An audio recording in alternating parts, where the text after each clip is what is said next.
गालिब भाई जी, कैसे हैं? यार बड़े दिनों बाद। और इस तरह आप कितनी देर से आप बैठे हैं? मुझे अभी नजर आया। नहीं, वो मैं थोड़ी देर पहले ही आया हूँ बस।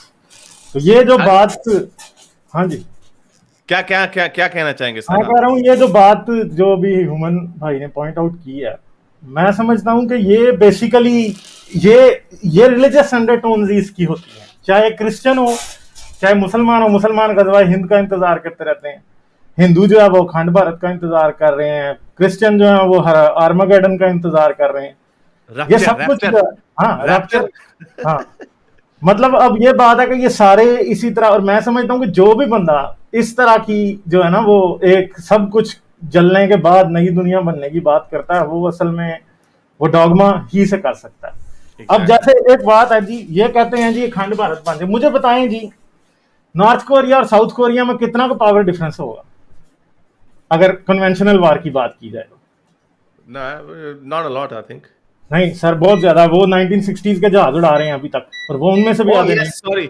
हाँ वो सॉरी वो मैं सिर्फ न्यूक्लियर पॉइंट ऑफ व्यू से बात कर रहा था। हाँ वो बात आपकी ठीक है। उनका उनका कन्वेंशनल, यस कन्वेंशनली उनकी। कन्वेंशनल वार में कुछ भी नहीं है, मगर डिटरेंट लेकिन क्या है? उनकी आर्मी बहुत बड़ी है। मेरा ख्याल सेकंड हाँ, के थर्ड लार्जेस्ट हाँ, आर्मी। मगर मसला ये है कि डिटरेंट क्या है?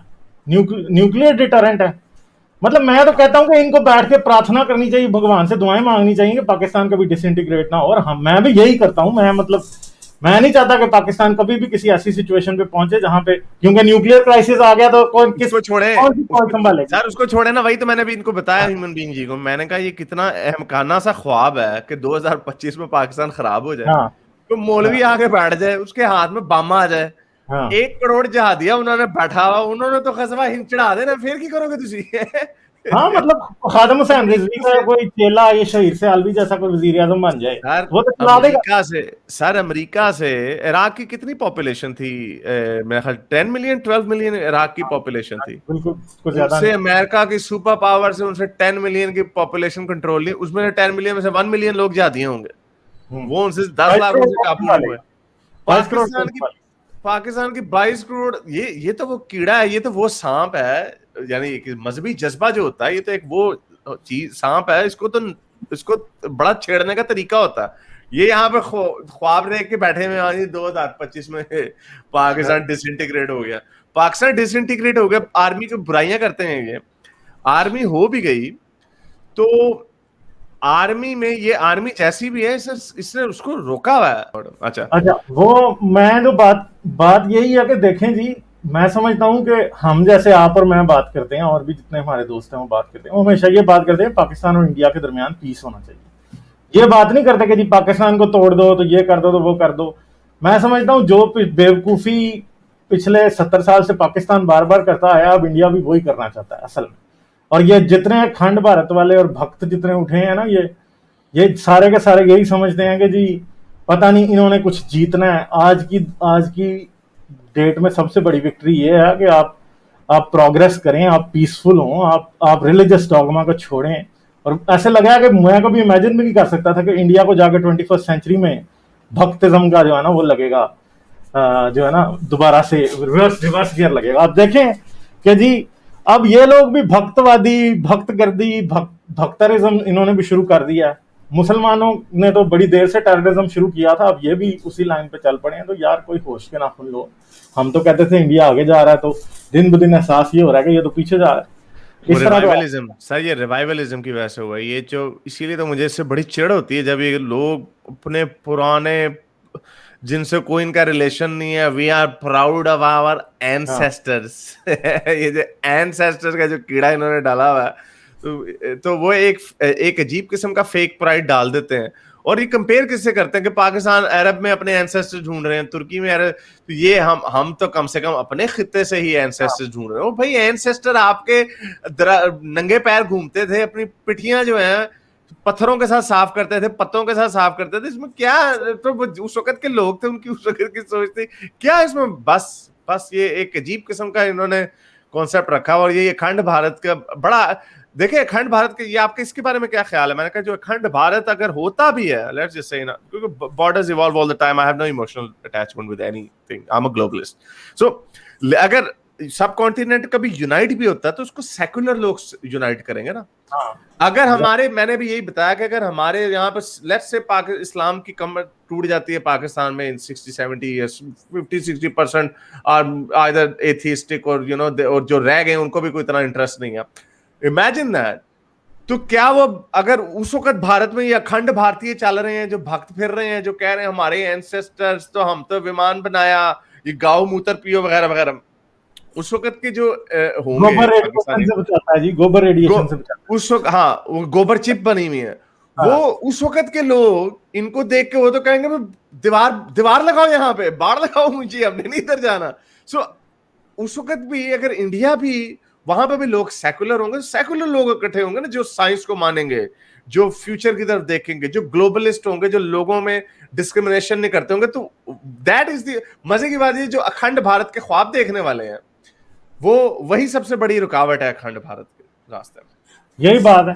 अब सिंपल सी बात है कि जी हमें पता है कि पाकिस्तान जब तक सेकुलर कंट्री नहीं बनेगा पाकिस्तान का प्रोग्रेस शुरू नहीं होगा। अभी पाकिस्तान को का रिवर्स गियर उस वक्त खत्म होगा जब पाकिस्तान एक सेकुलर कंट्री बनेगा, और अभी यानी अभी तो हम रिवर्स गियर में ही जा रहे हैं ना, अब अगला गियर नहीं लगेगा। मगर ऐसे लग रहा है कि अब इस तरफ से भी सेकुलर इंडिया को खत्म करने की बातें हो रही हैं, तो जी आगे फिर क्या करेंगे आप? अखंड भारत यार, मतलब क्या फिर कहीं कहीं पाकिस्तानी और कहीं अफगानी ऐसे हैं जो आजकल नजर आ जाते हैं, वो जी अखंड भारत जिंदाबाद कर रहे हैं और ये बैठे तालियां बजा रहे हैं। अफगानी, मैं और मुझे छोटे अफगानी यार, देख, अब सर अफगानी देख के तो मुझे मेरे जहन में एक और ही तस्वीर है, मैं कहा यार कोई तालिबाना ने सुन लिया, उन्होंने तो तन्नू लम्मिया पा देना। नहीं वैसे तो तालिबान नहीं, ये जो अफगान भाई जैसे लोग हैं, अफगान भाईजान वगैरह जैसे लोग, जो एक वो एक अजीब सी एक वेव चल रही है ना वो इंडिया के साथ, और एंटी हाँ, पाकिस्तान एक एलिमेंट, ठीक है, यू नो यू हैव आपके अपने व्यूज होते हैं, लेकिन मैं कहता हूँ अफगानिस्तान में जितनी गुर्बत है और जितनी इस्लामियत है,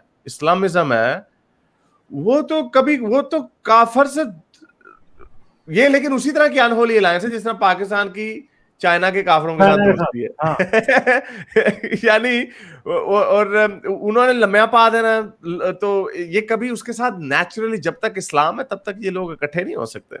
वैसे सबसे ज्यादा जो हिंदुस्तान को लूटा है वो तो अफगानियों ने लूटा है, ठीक है। अगर हाँ, मुगल भी थे तो मुगल जो इधर उधर हुक्मरानी से ही आए करते, थे। दौलत इधर ही रहती थी, दौलत इधर ही हाँ, रहती थी। अफगानी आते थे उठा के सारा कुछ वापस भाग ले जाते जाते थे। थे, ठीक है। कंधार से मुगलों के सिक्के निकलते हैं और इंडियन हुकूमतों के सिक्के निकलते हैं सारे। जब कहीं कोई आर्कियोलॉजिकल डिग वगैरह कहीं निकलती है तो वहां से इनके सिक्के निकलते हैं। क्यों? क्योंकि वो लूट लूट के ले गए। मंदिरों के अंदर जितना सोना चढ़ा होता था वो उठा के ले जाते थे। कोई सोने की मूर्ति इन्होंने मंदिर में लगाई, वो उठा के ले जाते थे, ठीक है। तो पाकिस्तानियों को भी मुसलमान किन्होंने किया? अफगानियों ने। अब कई बार अफगानी ये कहते हैं जी पाकिस्तान ने हमारे साथ बड़ा बुरा किया, ठीक है, किया बुरा, मानते हैं ये बात, मगर मसला ये है कि 2000 साल आपने जो बोया था वो अभी काटते हुए अभी 50 साल नहीं हुए, अभी 40 साल से तो और काटना पड़ेगा। एक पाकिस्तान का भी तो मसला है ना, अब जो ड्यूरंड लाइन जो है अफगानिस्तान की, जो भी नॉन तालिबान हुकूमत थी, उन्होंने, ये मेरे ख्याल करजाई ने कहा था, या ये आजकल का क्या प्रेसिडेंट का नाम है, ये उसने स्टेटमेंट दी थी कि हम कभी भी क़यामत तक ड्यूरंड लाइन को एक्सेप्ट नहीं कर सकते, और वो अच्छा खासा अंदर तक आते हैं हाँ, हाँ। खैबर पख्तूनख्वा के, और कहते हैं ये हमारा है। तो पाकिस्तान ने भी अपनी, हाँ, अटक का जो खुशहालगढ़ का पुल है वो कहते हैं यहाँ तक हमारा है। तो अटक का पाकिस्तान ने खुशहालगढ़ भी, का पुल 60 किलोमीटर है इस्लामाबाद से, वो कहते हैं यहाँ तक हमारा है। तो कौन देगा इनको? कोई भी नहीं देगा भाई। बॉर्डर चेंज होते हैं, चीजें बदल जाती हैं, ठीक है।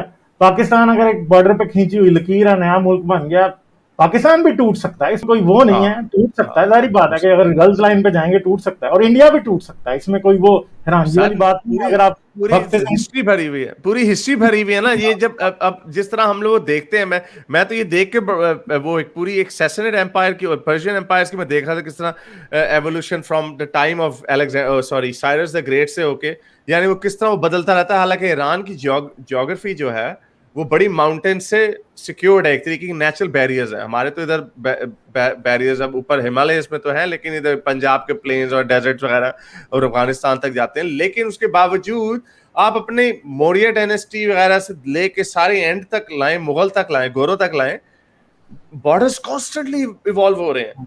और ये जो 1947 से जो हमने बने थे, ये कैसे समझते हैं? बस वो एक वो भक्तिज्म ही है, मेरा ख्याल वो एक ड्रीम ही है। वो सही बात आपने शुरू में की है कि क्रिश्चियन जो है वो रैप्चर का, आर्मेगेडन का हाँ, इंतजार वो कर रहे बैठे हैं। उसका इंतजार कर रहे हैं, वो आर्मागेडन ज्यूज यीशु आ वो जाएगा। ज्यूज किसका इंतजार कर रहे हैं? वो जो वो भी मसाया का, वो भी मसाया का इंतजार कर रहे हैं। नहीं, वो हैकल के सुलेमानी का, हाँ, वो वो उसका क्या? थर्ड टेम्पल बनाने का इंतजार कर रहे हैं, ठीक है। हाँ, तो अब उनको मोमिनी भी थोड़ी थोड़ी राम मंदिर के बनने के बाद उनको भी उम्मीद मिल रही है कि वो भी बना सकते हैं।